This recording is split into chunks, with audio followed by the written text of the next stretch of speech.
product managers, the AI landscape just shifted. For years, OpenAI was the crown jewel of Azure, but that exclusivity is officially over.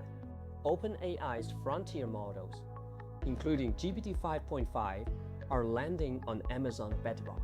This isn't just another integration, it's a massive strategic pivot for enterprise AI. Today, we're breaking down why this matters for your product roadmap.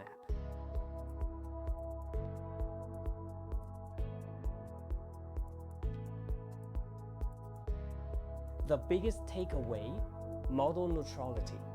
In the Bedrock console, GPT 5.5 now sits directly alongside Claude and Llama.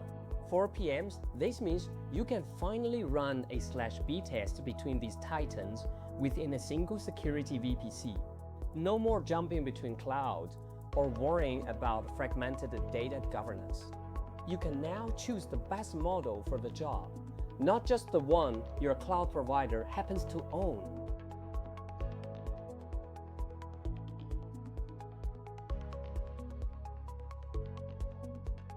But here is the real pro move. AWS isn't just hosting these models.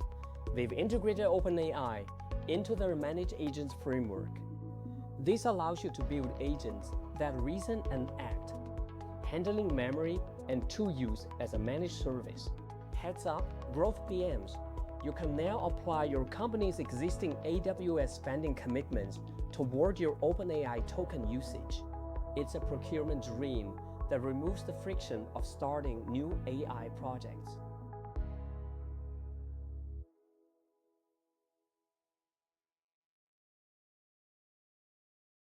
So the verdict: if you're an AWS shop, your access to frontier AI just got a whole lot easier. Don't get locked into one model. Start experimenting with multi-model architectures today to future-proof your stack.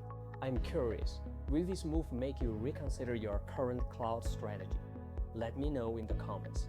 I'll see you in the next video.